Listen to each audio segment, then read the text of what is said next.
What happens when you try to turn a stretchy scientist, a flaming hothead, a disappearing woman, and a walking boulder into believable, realistic superheroes in 2005? Now, before the MCU, before VFX were where they are now, before Chris Evans became Captain America, he was the Human Torch. And bringing that fire to life was tricky. This is the story of how Fantastic Four went from a comic book to a photoreal Hollywood blockbuster, and the sheer VFX wizardry that it took to get there.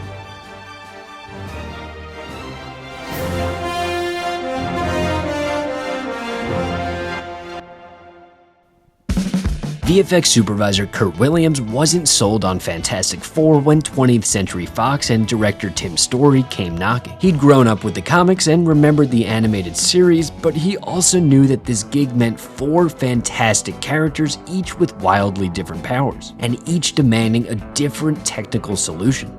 He had doubts, but then he met with Tim Story, the director. Collaborative, open-minded, and eager to problem solve, that sealed it. Williams officially signed on, and from day one, the mission was clear. Make the effects photo-real. No rubbery cartoon men, no floating sunglasses pretending to be a real person. Have real people, real powers, and grounded effects. At least the best it could be for 2005.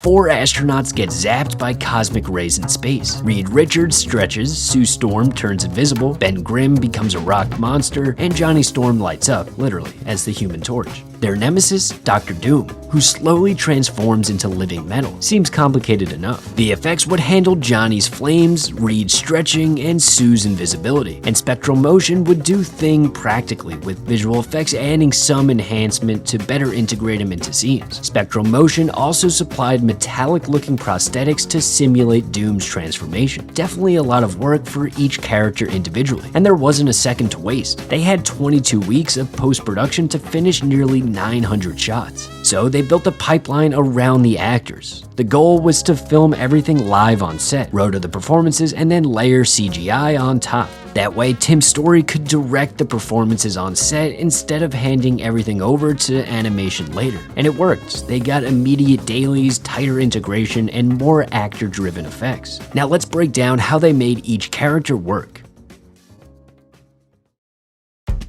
The Human Torch was handled by the company Giant Killer Robots. Johnny's flame effect followed one key rule. He burns from the inside out, not skin-level fire. They wanted to make it feel like something hotter and more alive. So GKR started doing tests in July, and by September, they had a burning, flying digital man.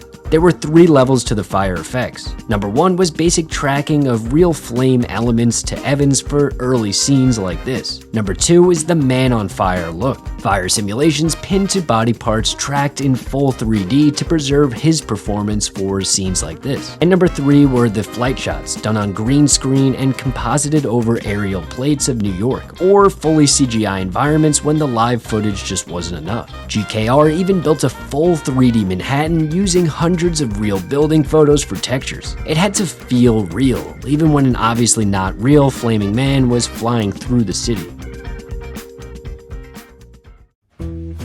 Stretching a man like Taffy without making him look like Gumby. That was Soho VFX problem to solve. Their approach? Obey real-world physics. No transparent rubber skin. Instead, they came up with this. Reed generates new skin when he stretches. One detailed scene involved Reed stretching under a quarantine door to unlock it from the inside. They scanned Johan Griffith's real hand, modeled every pore, vein, and cuticle, and used subsurface scattering to simulate light passing through skin. And I think the CGI arm looks great. Later though, when Soho VFX ran out of time, Cafe FX jumped in, handling the big finale where Reed springs into the air and stretches around Doom.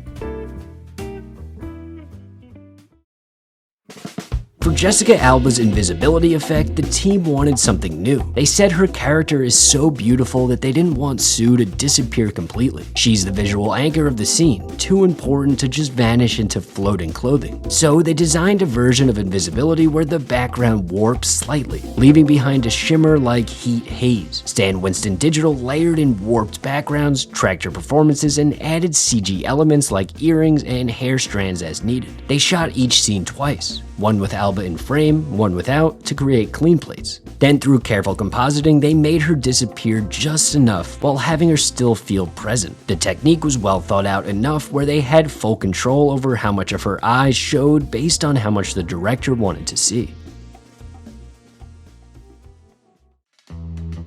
The Thing was the most practical of the bunch. A full bodysuit built by Spectral Motion was enhanced digitally for texture and lighting tweaks. No need to digitize the entire performance though when rubber and sweat got the job done.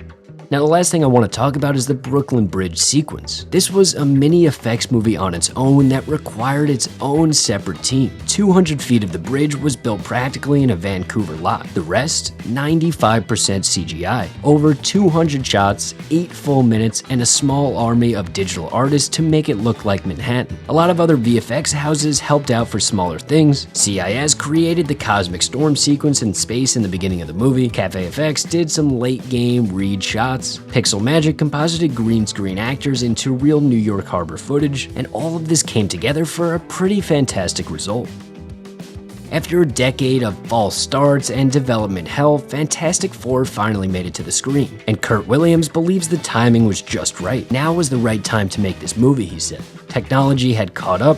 We could make a man catch fire, stretch, and disappear and actually make it look good. The result isn't necessarily perfect when you watch it today, but there's one thing you can't deny. You definitely get the feeling of, that was Fantastic Four come to life. Thank you guys for watching. If you want to see more videos like this, consider subscribing. And let me know down in the comments what movie you want me to break down next.